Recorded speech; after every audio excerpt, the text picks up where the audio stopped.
Okay, so this is going to be a really quick video about how to do this quote poster project. Okay, I'm going to go really quickly through this. If you have questions, please let me know. So the first thing that you should do for this quote poster project is you should pick a quote.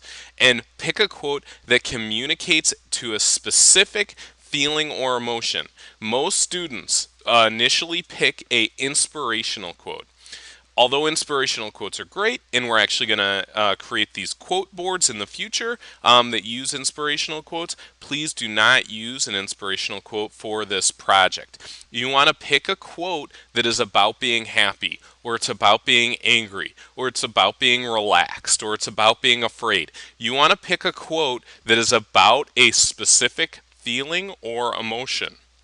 Also, your quote should only be 5 to 7 words. A couple people have asked, well, I got this awesome quote, but it's a little bit longer.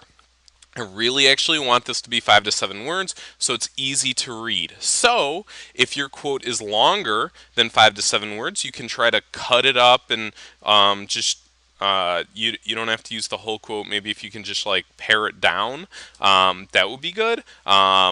Otherwise, maybe look for another quote. Also, students have asked me, can I come up with my own quote? Absolutely, yes, definitely. It should be 5 to 7 words. Again, if it's longer than that, you should modify it so it's shorter. Then you want to write your quote right there. And again, make sure that your quote is about a specific feeling or emotion. Now that you have your quote, you're going to write the colors, lines, textures, shape that you're going to incorporate into your design. So we talked a lot about how colors represent emotions, and we also talked about how lines, textures, shapes can also reflect emotion. If you're questioning these things, what you should do is go back to last week and check out the elements of design PowerPoint right here. In this PowerPoint, I talk exactly about what different lines can represent. So again, vertical lines can be about dignity and horizontal lines are restful. Okay, so you can look up in this PowerPoint exactly what types of lines, textures, shapes, and colors you should be using based upon the quote and the feeling that it's trying to communicate. Okay, now that you have these two things filled out, now it's time to actually create something. So in Photoshop, you're going to create a document that's 8.5 by 11 inches. So we go to Photoshop, we go File, New, and we want to make sure that this is inches, 8.5 by 11 inches. And it's going to actually have 3 layers.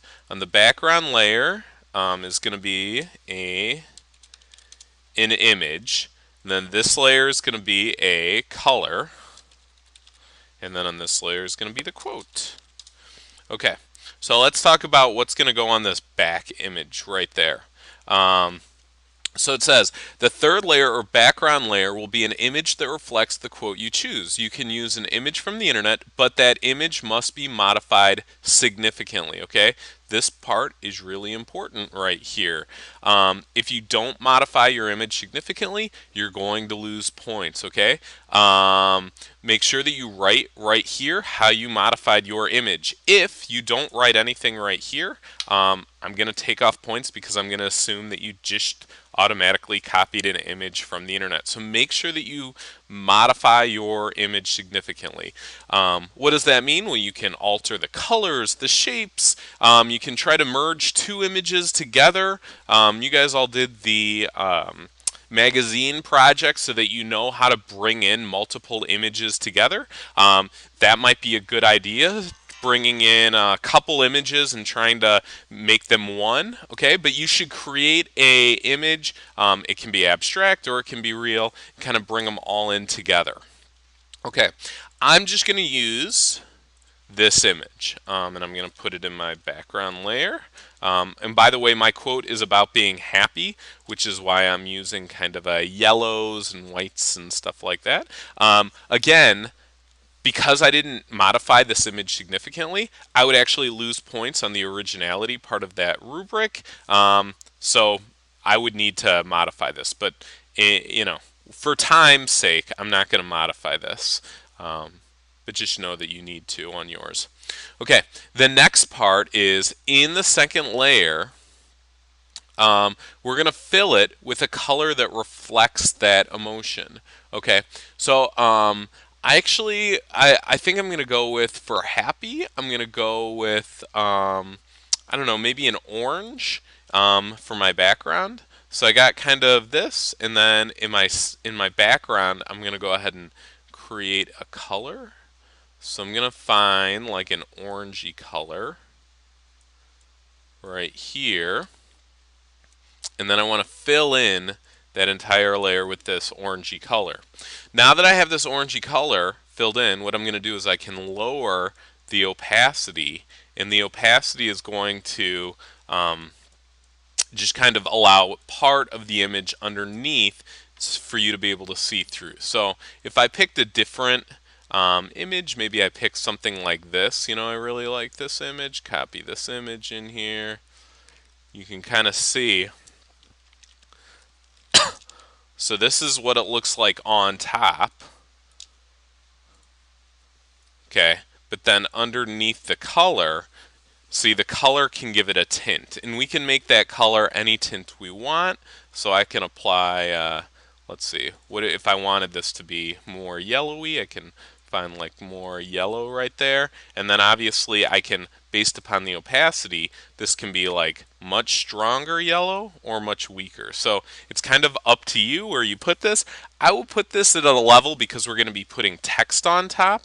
I'm going to be choosing a kind of a color like that. I would kind of put this on a around the. I'm not going to tell you that you have to use this opacity, but we're going to be putting white text on top of this or black text, depending. And you definitely want to be able to read that text clearly. So definitely use an opacity that kind of will make it easy to read text on top of. So something that like this actually looks good. Okay.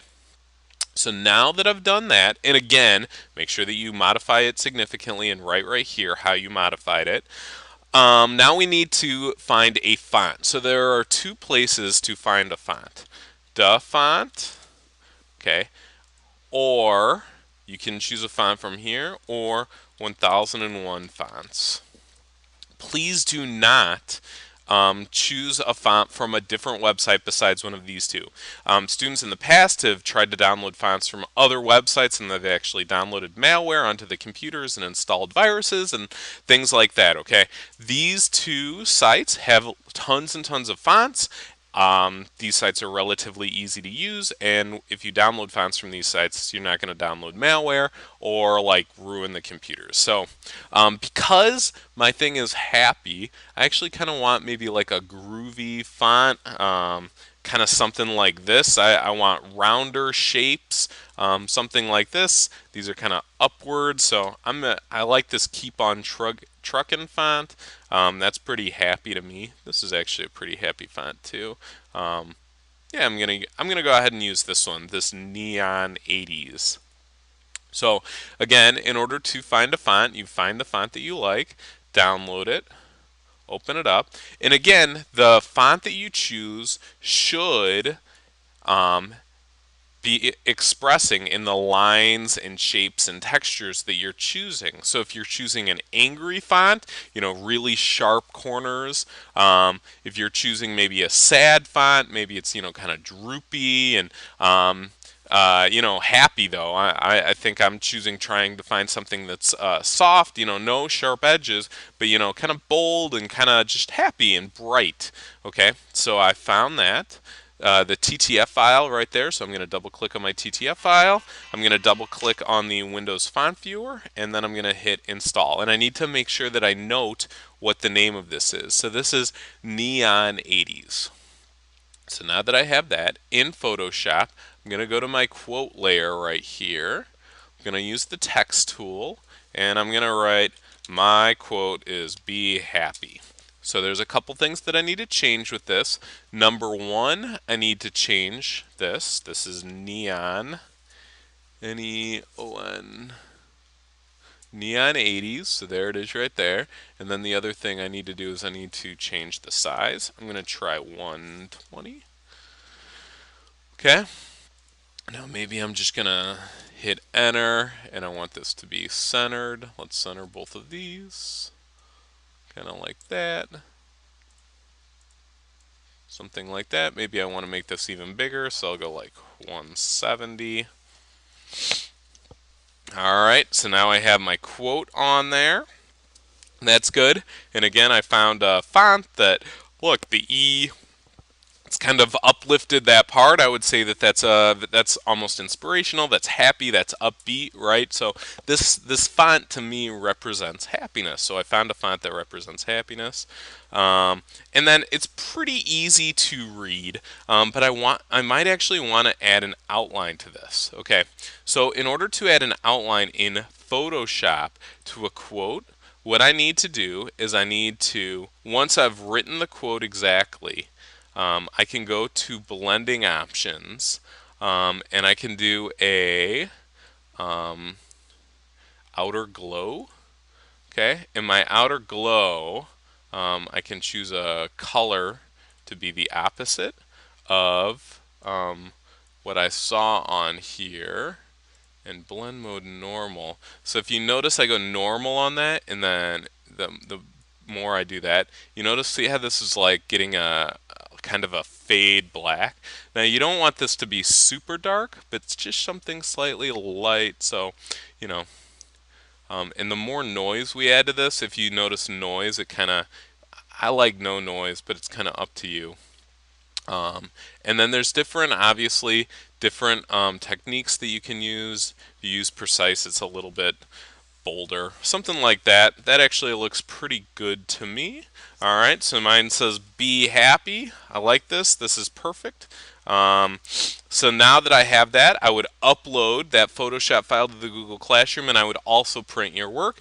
I will hang up your work for you. So if you just turn your work into me at my desk, I will hang it up for you. But make sure that you also turn it into the Google Classroom.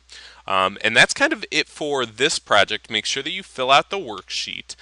Make sure that you fill this out. If you don't, again, write how you modified the image significantly. If you don't write this stuff, your grade is going to be impacted. So make sure that you use this worksheet.